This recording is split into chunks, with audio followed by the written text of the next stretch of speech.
So this is a daily coding question, and actually, like, I had a crash partway through initially recording it, so I'm going to do this again. But basically, the question is this, which is we've got Lee, Kim and Tim, and they're equal to X, none, and this empty tuple. And then we've got this print statement here, which is print, and then not Lee, if Lee, or Kim, else Tim. And the question is what is the output of this piece of code? What comes out of this print statement? Is it a true? Is it a false? Is it a Lee, or is it a Tim? There are 4 questions, and the first thing that we're going to do is just debunk what this actually means. So if I can, the first thing that I will do is just go here and just say that this is tuple unpacking, or unpacking in Python. Languages do have this, the modern ones do at least. So the first thing is Lee gets assigned this value of X. It just goes in sequential order basically. Kim gets this assigned this value of none, and finally Tim gets assigned this value of this empty tuple over here. So we can break this down, and it's probably a bit clear in a way. The fact that I've had a crash and I had to restart the terminal is better, because what I'll do is I'll copy this line of code here, which is Lee, Kim and Tim are equal to X, none, and this empty tuple over here. And if I run this little block of code and then I go to the Jupyter values, we can see what the values that they get. And Kim gets assigned this, or let's go through the first one. Lee is the first one there. He gets assigned this value of X. That's what we said before. And then Kim, which is the next one, gets assigned the value of none. And then finally Tim gets assigned this empty tuple. So that's actually what happens. But the first thing that we can do, and I can just remove this now if I can, there we go, is we can take this line and we can actually break it into the 3 lines over here. So possibly you could argue that it's a little bit clearer now anyway.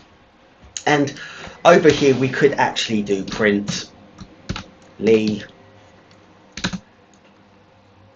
We could print them in sequential order actually, because it might be cleaner then. Print Kim and also print Tim, was it? I think was the last one, Tim. So if we ran that, we'd see the same thing. We get this X, none, and this empty tuple for each one of them. But let's continue from this anyway, which is we could put these on separate lines. That might be a bit clearer. So it doesn't matter between here and here. That was never the confusing part of the question. The confusing part of the question was what goes into here. And I've commented it out because I don't want to run it yet. Maybe we can debunk it and see what the answer is. But the first thing is what is not Lee? So Lee here, but we know that Lee, and I might actually do this just as a reminder, which will do this. So Lee is that value, and over here Kim we'll say is this value, and finally Tim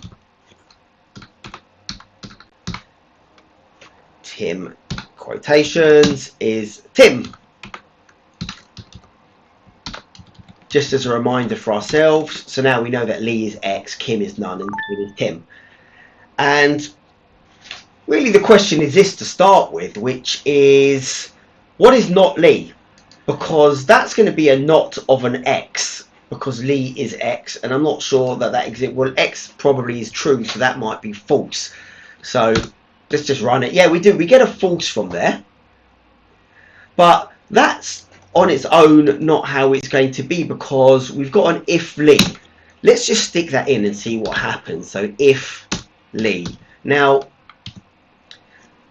Lee is a true.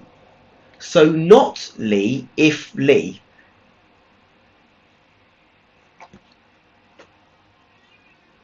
Now this requires an else statement straight away. We can see this from the linter, because the linter over here, and in fact, I wonder if I hover over it, the question, it wasn't closed, but actually it is closed, so that's an interesting one. I reckon that if Lee, else Tim. There we go. And that does get the closing. So I think removing or cutting this out, it's expecting the rest of the statement, because an if comes with an else in Python, because our standard block is an if else block, which looks like this, which is where Python's looking for something like this, and an else. Well, actually, I wonder if we just put that to be a true. It's still waiting for an end of it, for an if and an else. So let's just continue with that, which is if Lee. I'm not going to stick in the or yet. So if Lee, else Tim. Now, if we had this, we're going to get this not Lee, but only if Lee, otherwise we get Tim. If Lee, else Tim. But Lee is always true.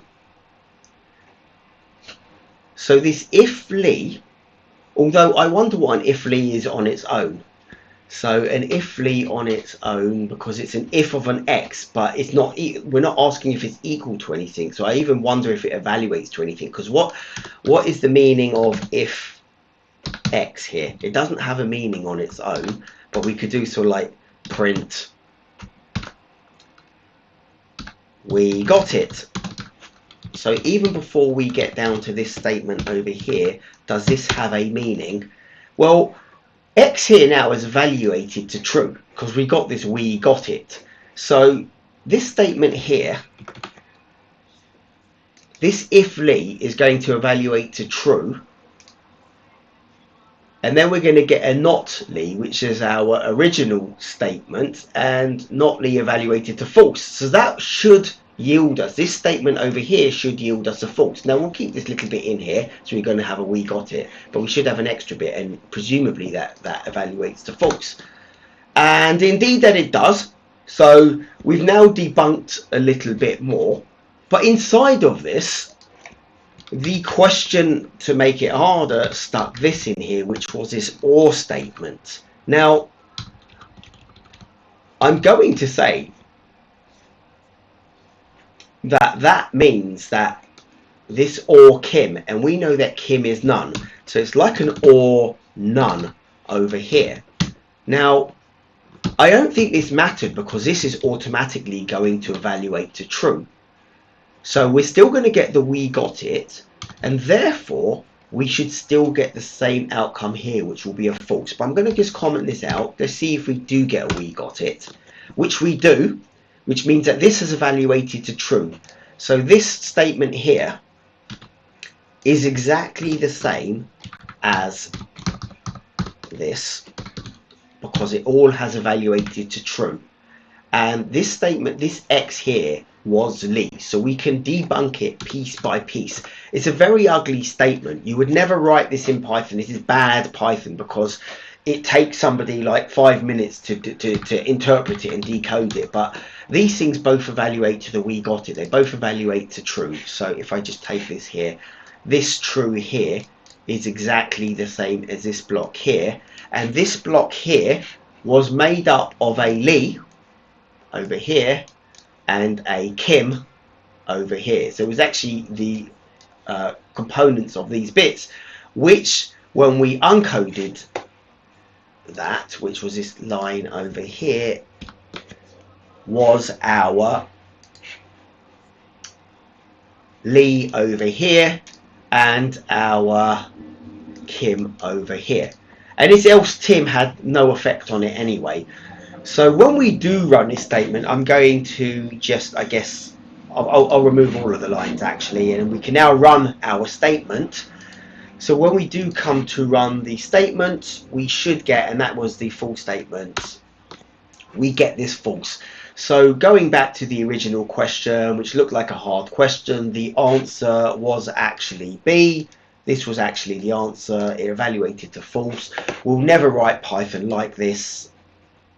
If you're going to write things like that, try and make it we want to make our code easy to read. So although everything's condensed quite nicely into one line of code over here, I'm not sure that this is very readable, but it was done in this way to show kind of like the power of what you could do with Python and how complicated you could get it to be. But you certainly wouldn't write it like that. So that's the end of that. I'm going to call it unpacking, I guess, and a complicated print statement, and something that you might never do in Python. So that's it. Do a thumbs up, do a like, donate to the channel, all the rest of it. If you don't want to donate, still do a thumbs up, still do a like, and all the rest of it. And thanks for watching.